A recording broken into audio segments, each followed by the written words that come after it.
Hey guys, welcome back for another video. It's me, Winter Will. So I know you guys are probably wondering, like, didn't I just say that the previous case, what was it, case 13? Eastern Promises would have been the last case of the year. I've decided I wanted to continue until I finish this district at least, and then I'll go on a month break. So yeah, we're going to be finishing 14, 15, 16, 17. So chances are I'll probably take a break like mid January to like February, like maybe the entire month of February, who knows. So yeah, I want to finish this district off before I actually go on a break, because I don't want to actually just stop mid district and then go on a month break and then continue back with case 14. So we're just going to continue. So we'll just ignore the fact that I said, hey, I'm going to be gone for a month, and I'm pretty sure I mentioned that in the anniversary video too. So yeah, as I'm recording this right now, it's still, in the semester for me. But obviously when this is posted, it's going to be winter break. And I have not seen my friends still, my core friend group. I have not seen them at all. Like, it's week 12. It's been 10 weeks. And by the time this video is posted, it will probably be longer. Hey, Will, are you ready to get monumentally drunk? Not again, Frank. Not again. I still have that hangover from one of my weekends. Frank. Chief, it's St. Patrick's Day. The one day in a year where you have to drink. The last time you celebrated St. Patrick's, you locked yourself up in a station's detention cell. Besides, St. Patrick's isn't only about drinking, there's a fantastic parade. Exactly, I'll show Will the parade while Frank's just drinking beer in a corner. Fine, but please keep an eye out for Frank, Will. I'm almost moved to tears, Will. All these people united together by drink. You've always been too sentimental, Frank. Look at these costumes, Will. Isn't it just wild? Watch out for Roxy, Will. You end up in a rave before you know it. Hello, Sergeant Will. It's nice to meet you outside of a murder investigation. So what do you think of the parade floats? I don't know about my partner, but I care more about the beer than the parade. And what is it, Will? Something's wrong with that parade float? Oh no, don't even think about it, Will. This is St. Patrick's Day. There will be 0 investigations today. Wow, normally I'm stuck in my morgue, so this is the first time I get to see Will at work. Go get him, Tiger.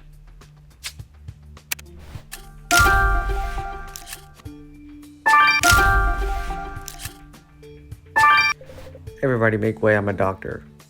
Doctor, maybe it's the booze messing with your judgment, but this guy's clearly as dead as they get. Oh, that face, I know him. It's Angus O'Brien, the local Irish priest. At least I can pronounce his name without stuttering.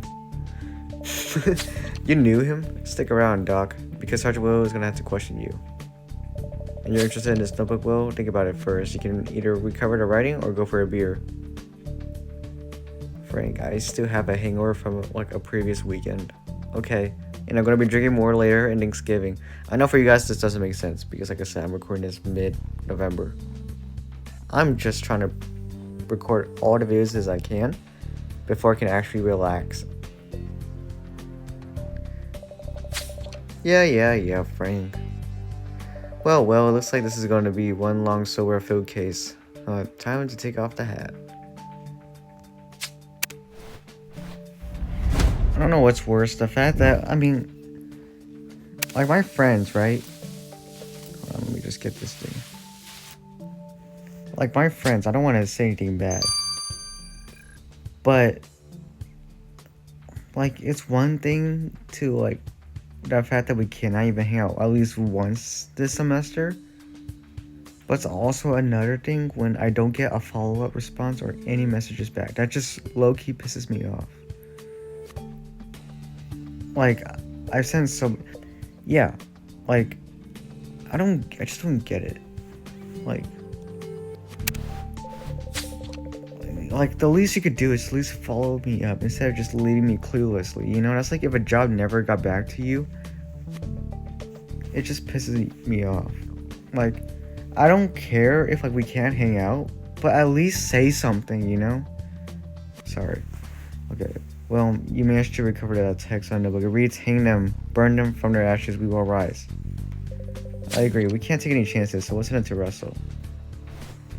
There's always something on that comes and ruins the fun in the inner city. We can't celebrate more than 5 minutes without a murder on our streets. I hear you, Doc, but Sergeant Will has caught more killers than I care to count, and you can bet that they'll catch this one. But what can you tell us about the victim? You said you knew him, right? And guess was a priest at St. Mary's Church. We used to work together in the rougher parts of inner city. I would heal their bones, and he would heal their souls. He was a good man, a pillar of the Irish community. He fought for good in inner city, but it looks like evil won. You're right, well, Mark mentioned the victim worked at St. Mary Churches, so we better go check it out.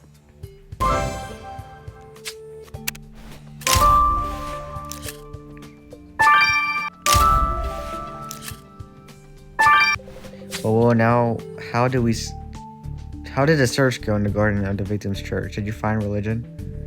No. Sorry, bad joke. So you found a pile of leaves and a sleeping bag. The sleeping bag proves somebody slept out in the church garden. Do you think you could recover the owner's name, Will? And sorry, but I ain't going to help you search through that pile of leaves. I already get mistaken for a bum, so I don't want to make matters worse. Like, I'm just going to use this episode to just do like vent about this. I really just don't understand it. I don't know about the collar you found searching through that soggy pile of leaves, Will, but I can tell you one thing. You lost your dignity. Frank, this is not the right time. Okay? That's what I thought. And it's covered in blood. I'll go fetch the forensic kit for you. I know one of my friends works now, but I know he also has no classes Tuesdays or Thursdays. Well done, Will. You managed to recover the name on that sleeping bag you found in the church garden.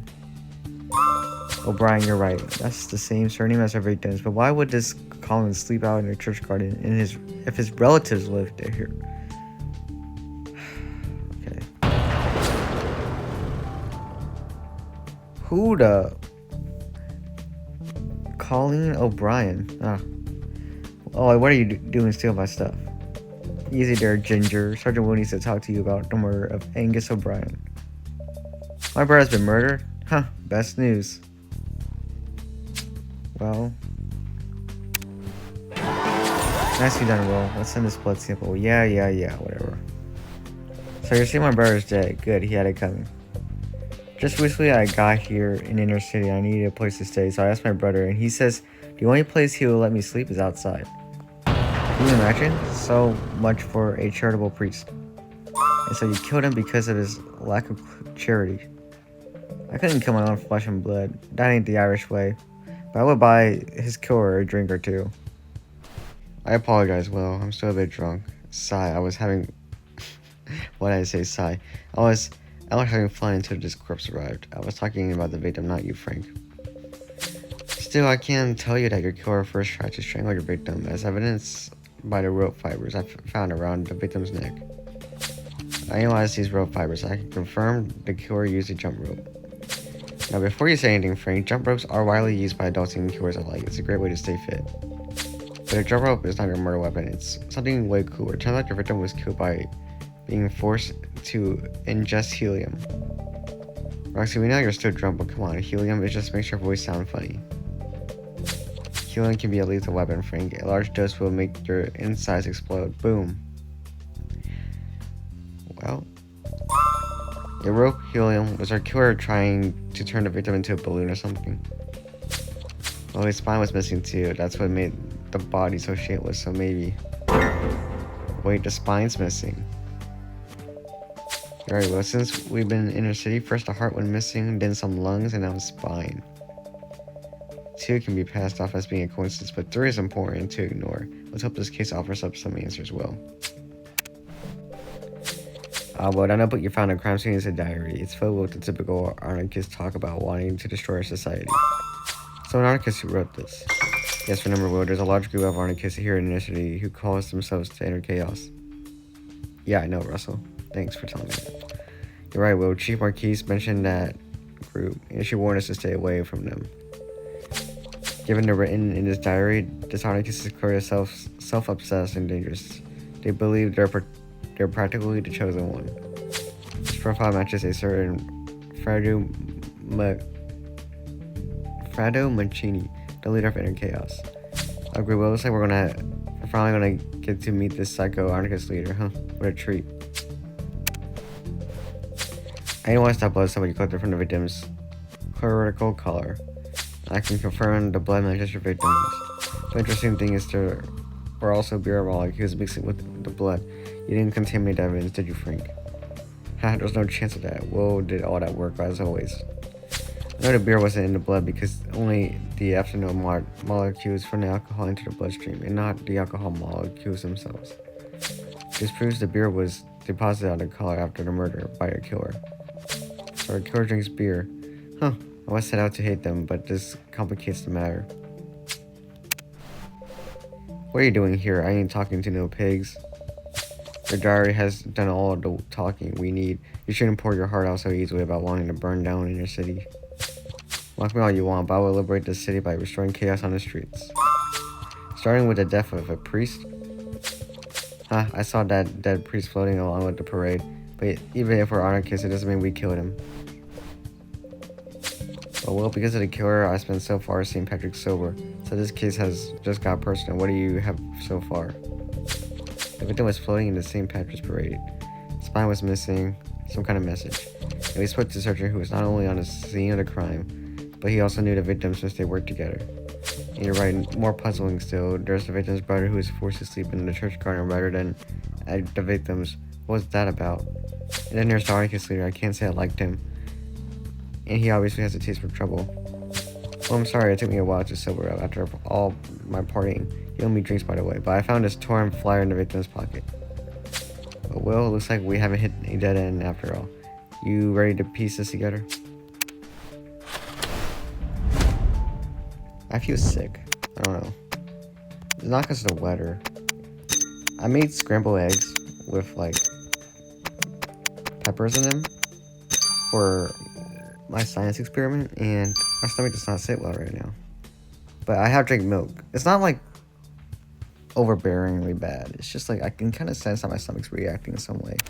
Not bad, Will. So that torn flyer in the victim's pocket was for some kind of fight tournament. Okay, so far, so good. But what was this flyer doing in the victim's pocket? It's not like the priest would be interested in watching people fight, right? Yeah, you're right. Will, every victim has a boxer's nose. On top of that, the tournament prize was for a lot of money. Well, I think you're onto something here. It looks like our priest was a fighter and stepped back into the ring for one last fight. Your priest fighting dirty. Now you're talking. Well, how about that? Well, it turns out our dead priest participated in this bare knuckle fighting tournament. Bare knuckle fighting isn't illegal, but it does attract a lot of illegal operations. It's a dangerous crowd, that's for sure. According to this flyer, the tournament took place at the inner city gym. Okay, well, are you ready to step into the ring?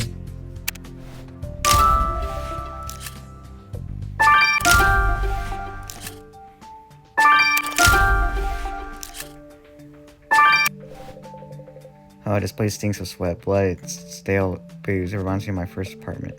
So you want to piece back together this broken object, Will? Well, I ain't gonna stop you. And look at what you found. This fight bib is for Colin O'Brien, so he was also a fighter. You're right, there seems to be something faded on it. Can you make it out what it says? And what about this coat of arms? You think you can find out the name of the family by running it through the database? Okay, now you're just showing off.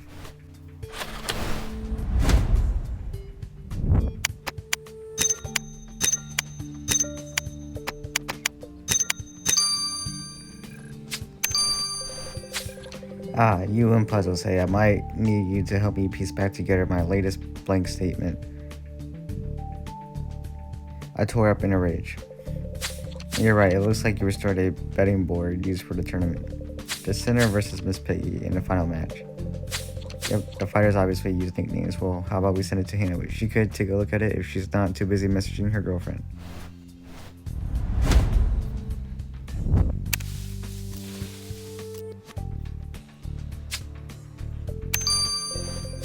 Okay, well, so you managed to recover the stamp on Colleen's bib. It says here he was disqualified from the tournament. You already knew his brother was a fighter in the tournament. But I wonder why Colleen was disqualified. You're right, we should go ask him directly.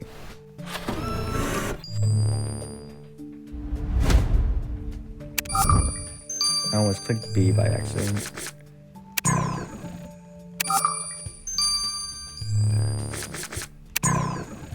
Oops. Oh, that last one was just spamming.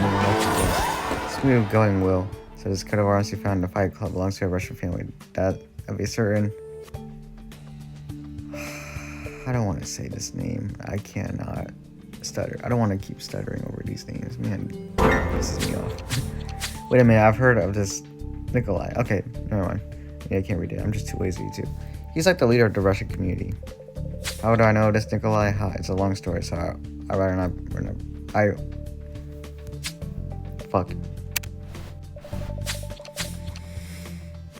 Colleen, Sergeant Will discovered that you were meant to fight in the same tournament as your brother. When I came here to see my brother, he treated me like dirt, but when I showed him the flyer of the tournament, he started acting all friendly. Heck, he even helped me with my jump rope exercises and kept giving me drink after drink. It was all just to trick me. He got me so drunk that I didn't wake up in time for the tournament. Angus won all that prize money for himself, and he knew the only way to beat me was if I drunk. Can you just have refused the drinks? Don't be trash, you can't turn down a drink. Of course I know that. My brother's always been a cheater and a liar. I thought he had changed when he came in priest, but he still as spineless as ever.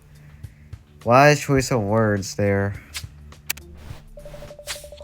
Mr. Kamarov, Sergeant Will found proof of your presence in the fight clip. We'd like to know what you were doing here. Watch people fight. For cops, you ain't too smart, and for wasting my precious time, you're even less smart. I hate you. I'm gonna mispronounce your name on purpose, you stupid little...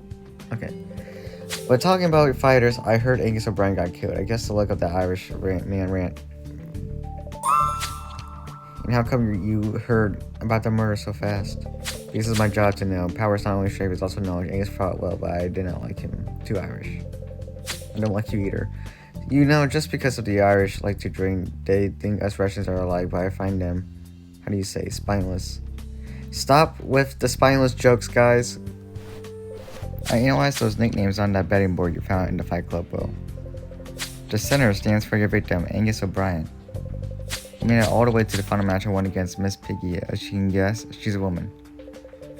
You've actually met Miss Piggy before, Will. It turns out she's none other than Shelley Dular. Remember you met her in the bayou? Unfortunately. Wait, isn't she the one who threw fish guts on Amy's head? Huh, I guess she's now put all that violence to good use. Sure she has. The odds were stacked against her. I mean, she had 60 chances of winning. And yet she still made it to the final round.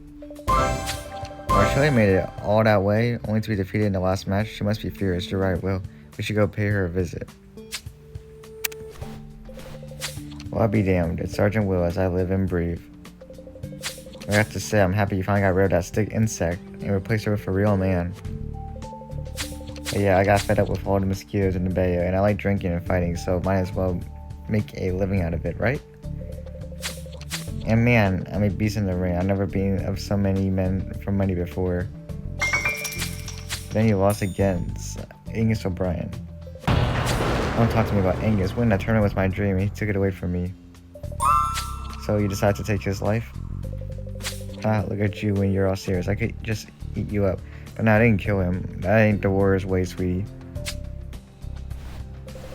I'm warning you, Will. If you tell anyone back at the station that Shelley likes me, you will regret it.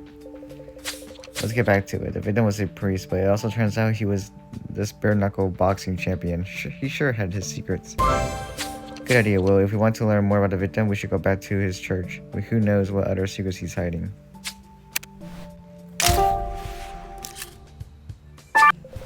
Okay, Will, you want to look through that box full of Bibles? You're preaching up to the choir, buddy, so just go for it. And also, you picked up a steroid vial. People use this to illegally bulk up their body weight. Right, with all this talk about fight tournaments, the steroid vial could be linked to our case. Do you think you could record a faded text on it, Will?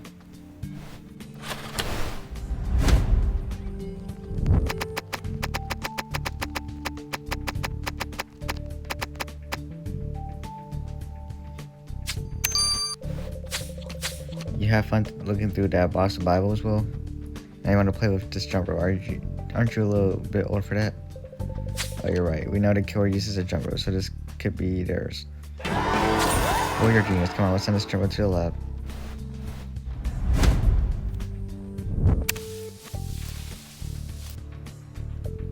The driver covered the writing on that second. The steroid viral. Angus find another supply. Hey, that's the name of our victim, you're right.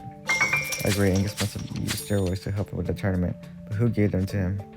Good point, Will. Mackenzie knew the victim and as a surgeon, he have access to steroids, so there's a chance he gave them to him. But let's go ask him ourselves. Sergeant Will, would you like a beer? I got plenty left after the St. Patrick's Parade was cancelled. I mean, no, Sergeant Will wants to know if you've been supplying Angus O'Brien's with steroids. They have a choice. Angus wanted to bulk his muscles for the fight tournament, and he forced me to give them to him. And he forced you by how? By giving you loads of money? He didn't pay me a single cent. Instead, he used all of the secrets I told him during my confessions to blackmail me into giving him drugs. Can you believe it? He used his position as a priest to listen to all my secrets, then used them to trick me. But am I surprised nobody has a moral backbone in inner city? Just this morning, someone stole my jump rope while I was training for the marathon. Thanks for sending over that jump rope you found in the church garden, Will. My daughter begged me to play with it. You ever tried saying no to an 8-year-old?